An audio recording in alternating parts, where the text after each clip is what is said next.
Hey, Shalom. First off, I want to start up by saying all praises, honor, and glory is due to Yahweh by Hashem El Shai by Hashem Karkadash.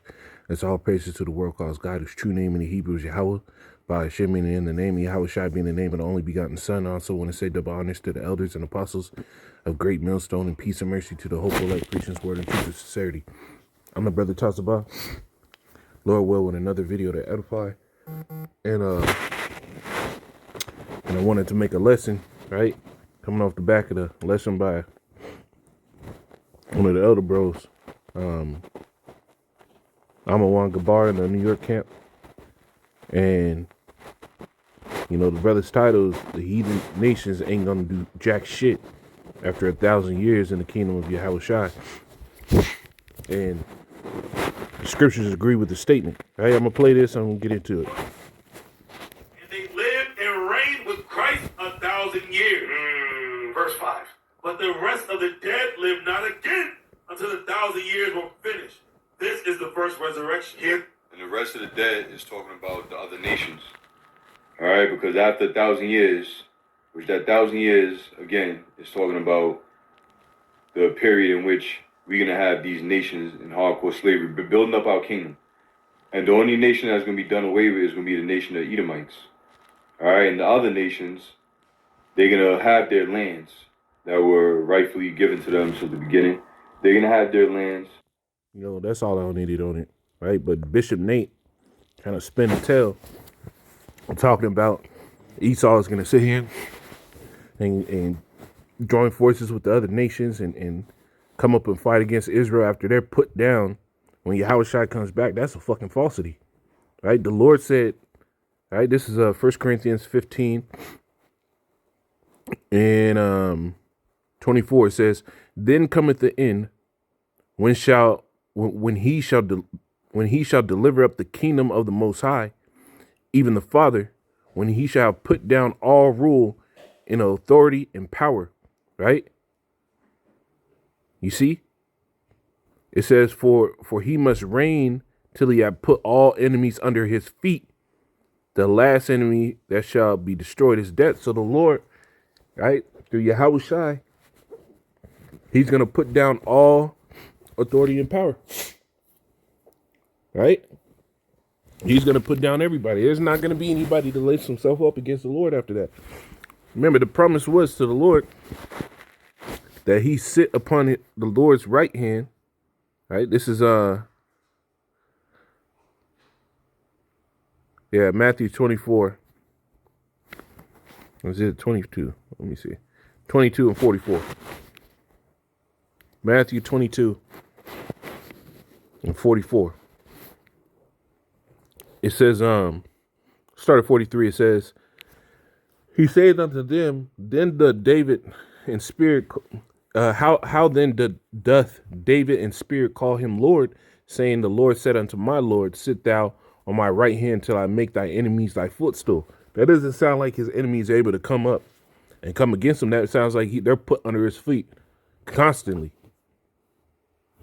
Right? Constantly. That was the promise. To sit on the Lord's right hand until he makes his enemies his footstool. When he makes their enemies his footstool, it means he's putting them down. He's taking away all power from them, and that's it. So, let's get this Revelation 19.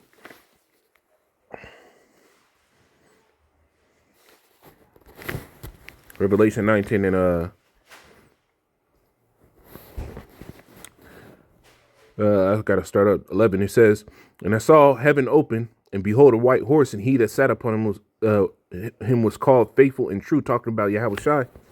And in righteousness, he does judge and make war. So, are you saying this war is gonna happen after the Lord already puts him down? Right? His eyes were as flames of fire, and on his head were many crowns. Right? Why did he have many crowns? Because he put down all authority. It says, and he had a name written that no man knew but himself, and he was clothed with a vesture dipped in blood, and his name is called the Word of the Most High. Talking about Yahweh Shai. And the armies which were in heaven followed him upon white horses, clothed in fine linen, white and clean. And out of his mouth goeth a sharp sword, that with it he should smite the nations. And that links directly to Second Ezra, right? There links directly to Second Ezra when it talks about the blast of fire, right? The tempest, right? And the sparks. That links directly to Ezra when it talks about the Lord putting down the armies of the earth. It says, and he shall rule them with a rod of iron. Does that sound like he's gonna let them up? And he treaded the winepress of the fierceness of the wrath, fierceness and wrath of the Almighty. And he had on his vesture and on his thigh a name written, King of Kings, the Lord of Lords. Right? So these heathen ain't gonna get up. The heathen ain't gonna do shit but do what they're told in the kingdom of heaven, man. They're gonna follow everything that we do, because we're gonna be righteous, and we're gonna teach the nations how to follow after that righteousness. Right? Philippians 3:21. Start at 20, it says, for our conversation is in heaven, from whence also we look for the Savior, the Lord Yahushua Mashiach, who shall change our vile body, that it may be fashioned like unto his glorious body, according to the working whereby he is able to subdue all things unto himself. If you subdue something unto yourself, you ain't letting it go and just wreak havoc again. Right? We ain't gonna let Esau get loose and start making new nuclear weapons. That's out the fucking door. Right? So Acts 1.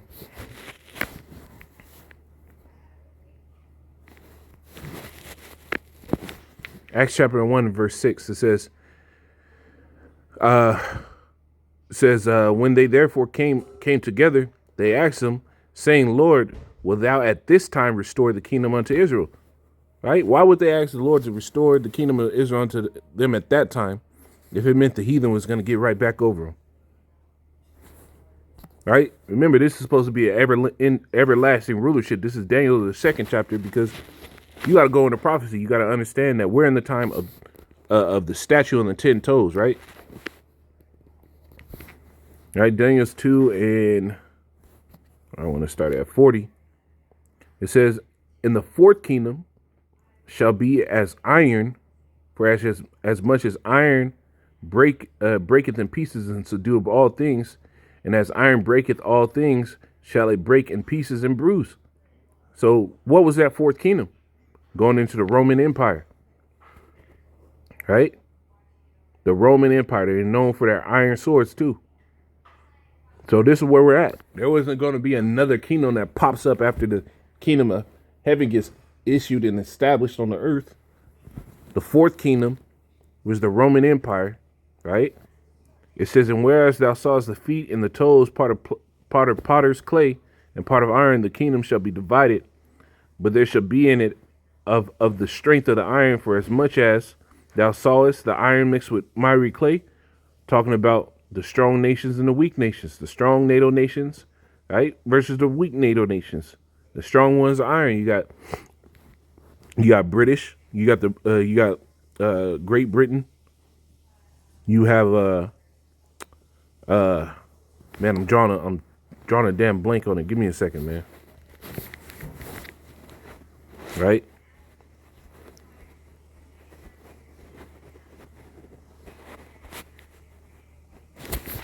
Right? The 10 tones is the same as the 10 horns. Right? You got Belgium, Denmark, France, Italy. Right? France is known as one of the stronger nations. Right? Italy's one of the more weaker nations. Luxembourg, the Netherlands, Greece is one of the weaker nations. Spain, on the weaker side. England, which is one of the stronger nations. And West Germany, one of the stronger nations. Right?